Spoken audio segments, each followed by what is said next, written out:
My mother didn't whisper it. She said it with the kind of clarity that slices through a room like broken glass. I wish you were never born. The private dining room fell silent instantly. Forks froze.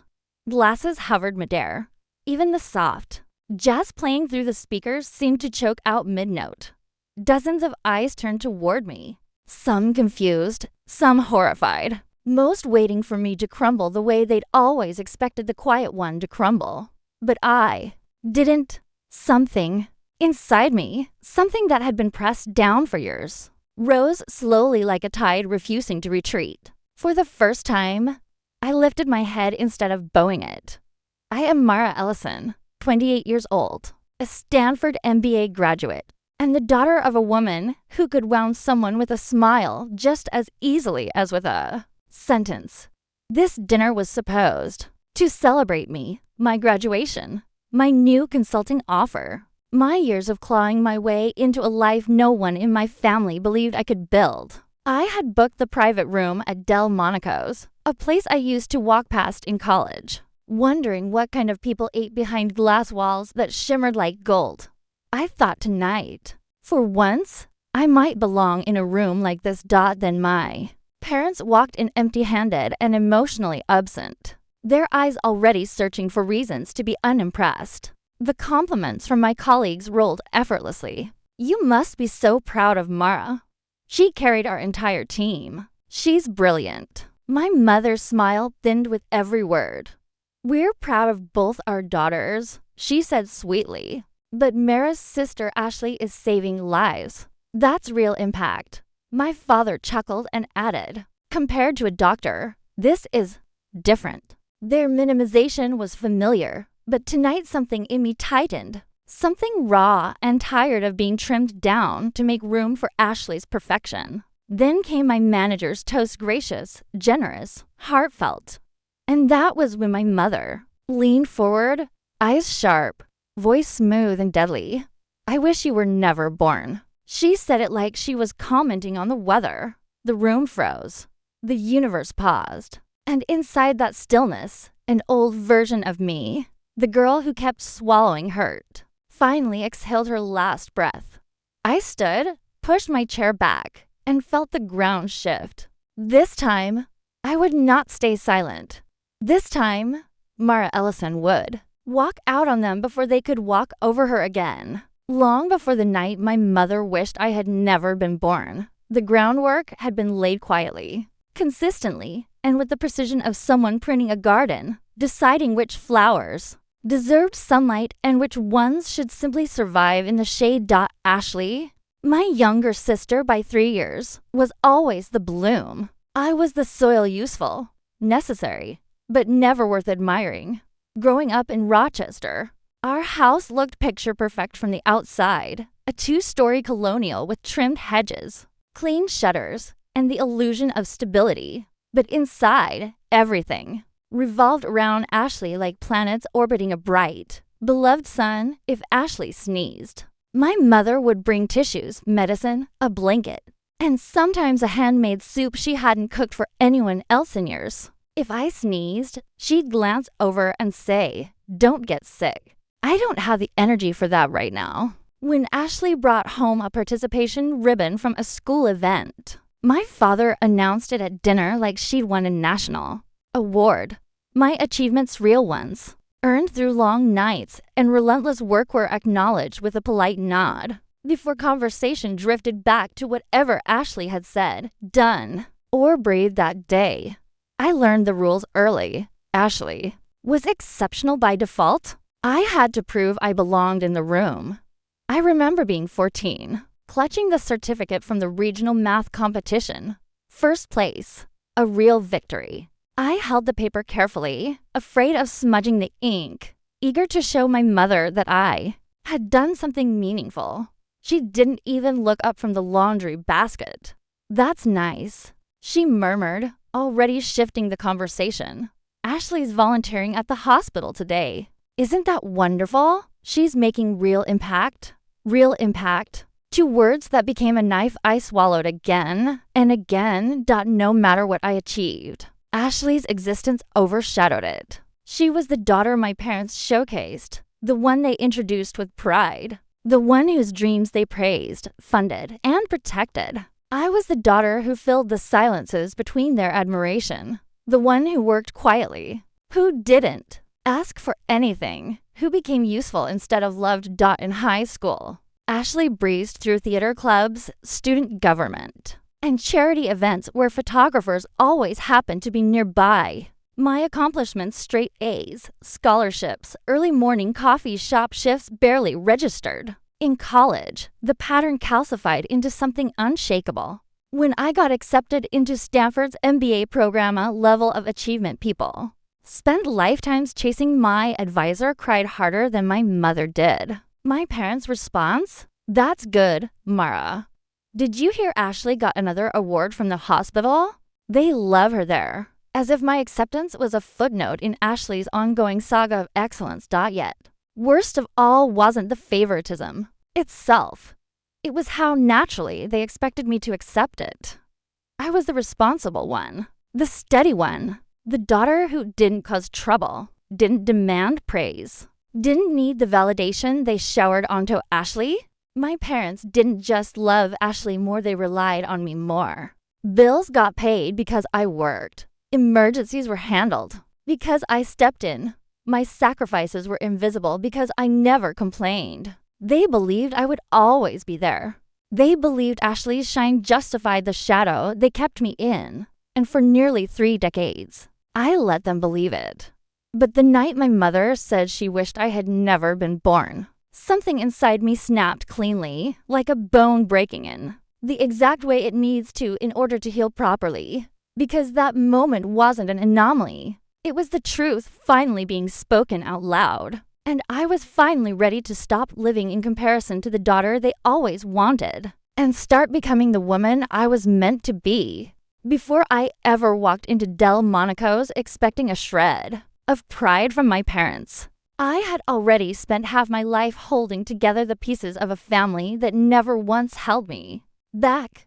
People see the final breaking point. The cruel sentence said aloud, the gasps, the silence, but fractures don't start at the end. They begin quietly, slowly, with responsibility placed on one child's shoulders because everyone else prefers not to carry it. For my family, that child was always me from the time I was 16. Claire Ellison was the unofficial financial engine of the Ellison household, while Ashley floated through extracurriculars and social events. I woke up at 5 a.m. to work before school, brewed coffee for commuters with tight schedules and tighter smiles, then rushed home to pay whatever bill my parents had forgotten again. Electricity, car insurance, Ashley's extracurricular fees, sometimes even groceries.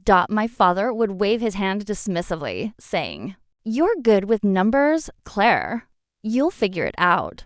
My mother would add softly, "Ashley has so much on her plate already.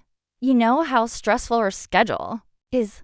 I had a schedule too, but no one ever asked. In college, the weight doubled. I took on 3 part-time jobs, tutoring, cleaning offices, and restocking shelves because the family mortgage was behind and my parents didn't want Ashley distracted from her pre-med track. They said it like a mantra. One day, Ashley will save lives. We all need to support her, sacrifice for her, disappear behind her. I didn't argue. I didn't know how. My role had been rehearsed long before I realized I never auditioned for it. While my classmates studied late into the night, I scrubbed office desks and vacuumed floors, returning to my dorm with aching hands and a mind too exhausted to hold any more information. Yet no matter how depleted I was, my parents only wanted updates on Ashley. How are her grades? Is she making friends? Do you think she'll get that internship? Meanwhile, I was drowning silently in debt, exhaustion, and invisibility. Even when I entered Stanford's MBA program, something very few people achieve, I still found myself sending monthly transfers home. My financial aid went straight into the family's leaking bucket, not because I wanted to, but because no one else would lift a finger to fix the holes. I paid Ashley's remaining tuition balance when she missed a deadline. I covered the overdue utility bill when the heat was nearly shut off. I cleared my parents' credit card interest when they claimed it was just a misunderstanding. They never asked how I could afford it. They only asked when I would send it. And emotionally, it was worse. Whenever Ashley cried, everyone gathered around her like she was glass threatening to shatter. My mother stroked her hair. My father offered soft reassurances. The world stopped until Ashley was okay again. But when I cried, the few times I dared, my mother would sigh and say, "Don't be dramatic, Claire. You're the strong one." My father never looked up from his phone. Strength became a sentence. Silence became survival. By the time I graduated, I had become to people the competent, dependable daughter who solved every crisis, and the invisible woman who never received love without first earning it. So when I booked that private dining room at Delmonico's, it wasn't just a celebration. It was a last attempt, a fragile, desperate attempt to show them I mattered too. That something I built, something I achieved, deserved recognition. But instead, they walked in empty-handed, compared me to Ashley, minimized everything I'd done, and finally delivered the sentence that split my world open. "I wish you were never born." And as devastating as it was, part of me knew the truth. It wasn't the first time they'd erased me. It was just the first time they said it out loud. By the time the night of my graduation dinner arrived, exhaustion sat inside my ribs like a second heartbeat. I was running on hope, thin, stretched, and trembling.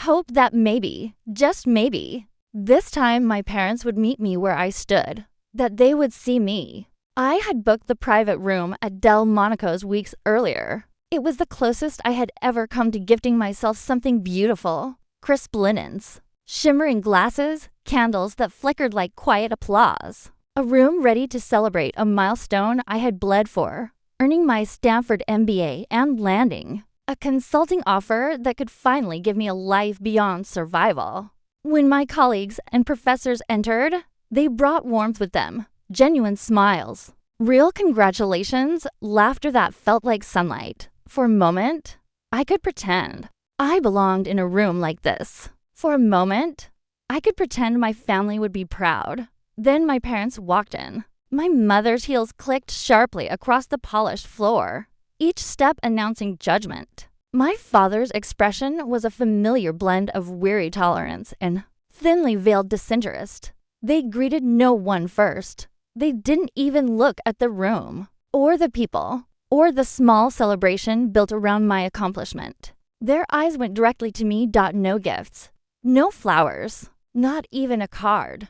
They sat down like attendees at an obligation, not parents at a milestone. Introductions began.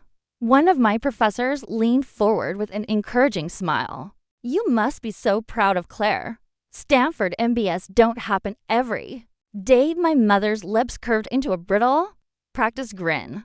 "We're proud of both our daughters," she said brightly. "But Ashley's work in the air, that's real impact. Life-saving impact." The words dropped into the space like cold stones. My colleagues blinked. My manager shifted, visibly uncomfortable.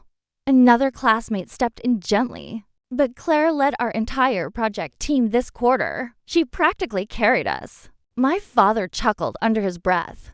"She's clever, sure, but you can't. Compare that to being a doctor." Laughter at my expense.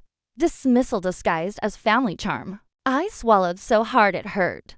But I kept the practiced smile, the one I'd worn all my life, even as heat rose behind my eyes. Dinner progressed with small talk and clinking glasses, but beneath the surface, humiliation curled like smoke. My parents dismissed every compliment directed at me, redirecting the conversation toward Ashley again and again. Her work, her sacrifices, her brilliance. It was a celebration of my achievement. But I felt like a ghost at my own table. Then my manager rose for a toast. His voice was soft but firm. "Claire is one of the most capable consultants I've ever worked with. She brings clarity, leadership, and integrity to every challenge. You should be incredibly proud of her. Everyone applauded, except my parents. My father leaned back, murmuring, loud enough for those closest to hear. Compared to a doctor, it doesn't measure up. The applause faded. My chest tightened. The air felt too thin. I looked at my mother then, hoping, begging, for a flicker of pride, or even simple kindness. Instead, she sighed dramatically, waved her hand, and said, "You know, sometimes I wonder why Claire is so sensitive. Ashley never creates this kind of drama." The table went still, and then she added the sentence that cleaved my life cleanly into before. "And after, I wish you were never born." The room gasped. Even the music seemed to stop. But I didn't cry. I didn't freeze. I didn't collapse the way they expected. Something ancient and exhausted inside me simply broke open. I pushed back my chair. The scraping sound sliced through the silence. "Excuse me," I whispered, but the voice didn't feel like mine. And as I walked out of Delmonico's into the freezing Seattle night, leaving behind the people who were supposed to love me, I felt the first fragile breath of something I had never known before: freedom. When I stepped out of Delmonico's and into the cold Seattle night, the air bit sharply at my skin, but it felt cleaner then. The air I had been breathing my entire life. Rain misted across my hair and blazer, softening the sounds of traffic until everything felt distant, muted, almost unreal. My mother's words echoed in the silence. "I wish you were never born." But instead of shattering, something inside me settled. A quiet, devastating clarity. I walked home alone, heels clicking unevenly on the wet pavement, each step peeling away a layer of the old version of myself. The version who begged for approval.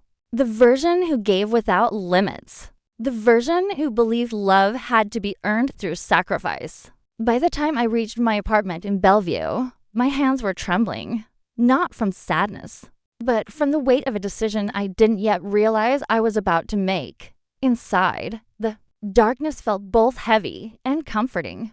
I slipped off my heels, sank to the floor, and stared at the blinking router light. My phone buzzed. 11 missed calls. 3 new messages. From my mother: "You embarrassed us. I hope you're proud of yourself." Proud. The word hit with a cold irony. My parents had never felt pride in me. Only entitlement. A quiet voice inside me whispered, "Enough." I opened my banking app. 3 automatic transfers sat in the queue. Payments I had been covering for years without acknowledgement. The mortgage leftover balance. My parents' utilities.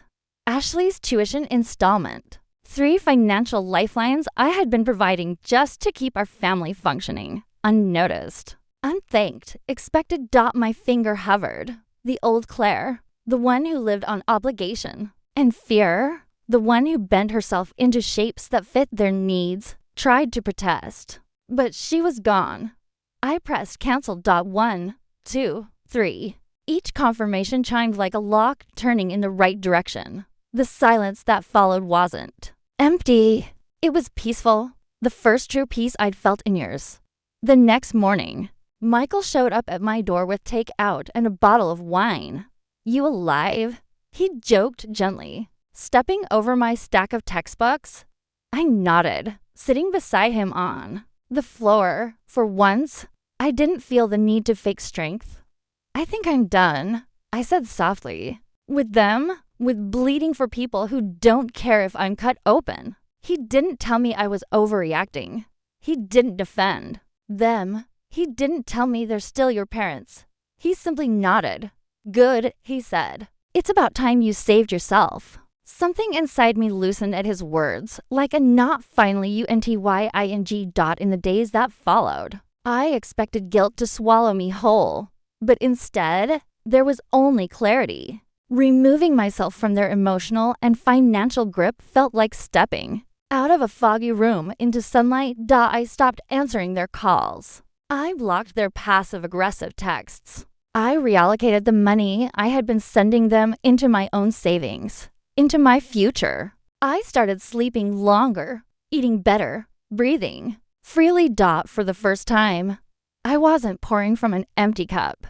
I was rebuilding it, piece by piece, choice by choice. Boundary by boundary dot the world didn't collapse without me holding my family together. Only my illusion of needing them did dot, and that was the first step toward reclaiming my life. Not through anger, not through confrontation, but through quiet, unwavering refusal to keep shrinking for people who never wanted to see me grow. 3 weeks passed in total silence. Asterisk not the painful kind, the kind that follows after someone storms out. And you brace for the next explosion, but a peaceful, expansive quiet that felt like fresh air filling parts of me I didn't know had been starved. I went to work, finished my restructuring project, met deadlines, and for the first time in my life, felt valued without having to perform for approval.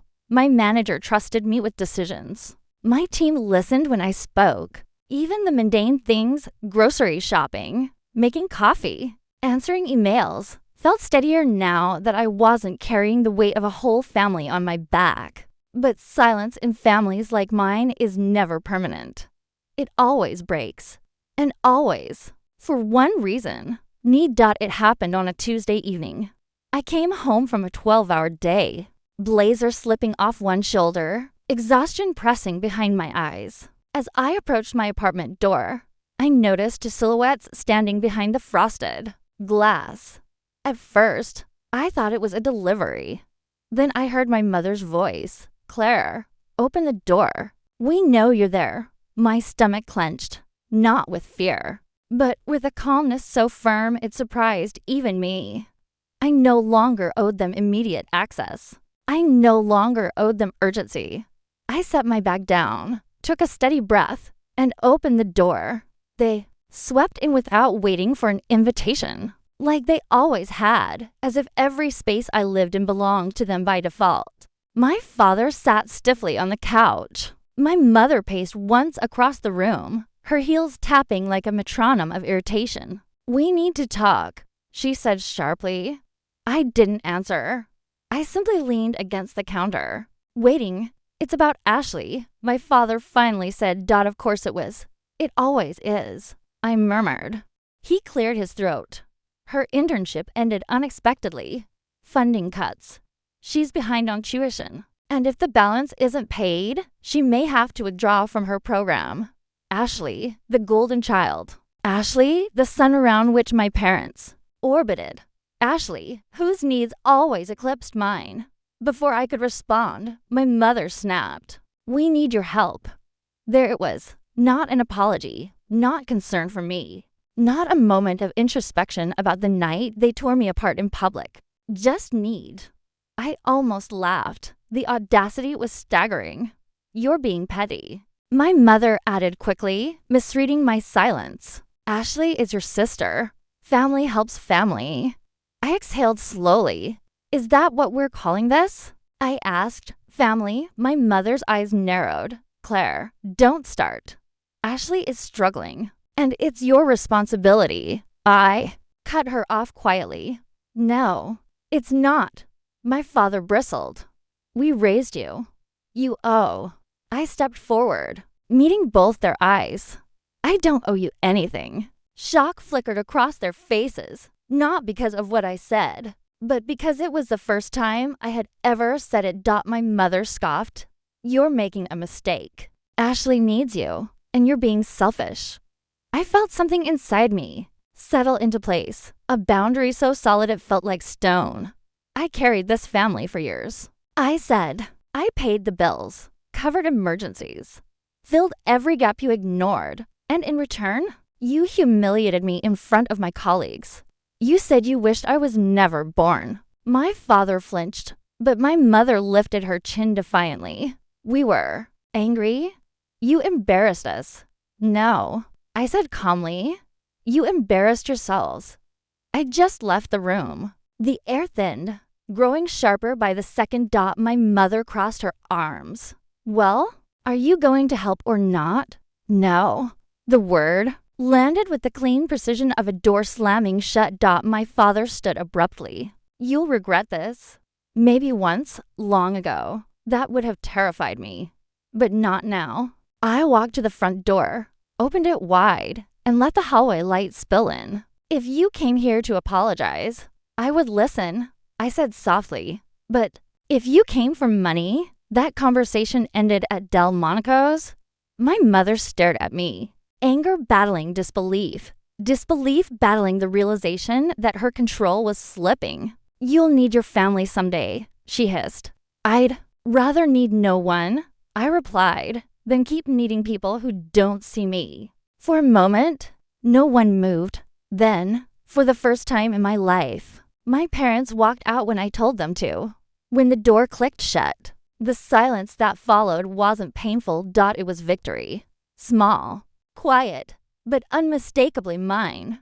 After they left, that night, I expected the familiar cycle: guilt, second guessing, the instinct to fix what wasn't mine to fix.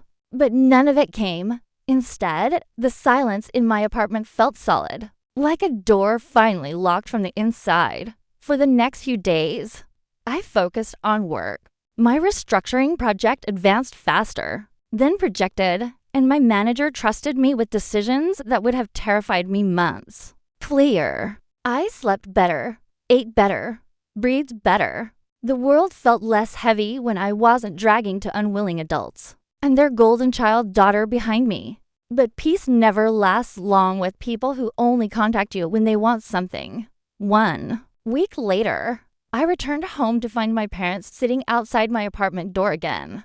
No call, no message, just entitlement. My mother stood as soon as she saw me. Claire, we need to talk. This is serious. I didn't move to unlock the door. What now? Her voice trembled with urgency.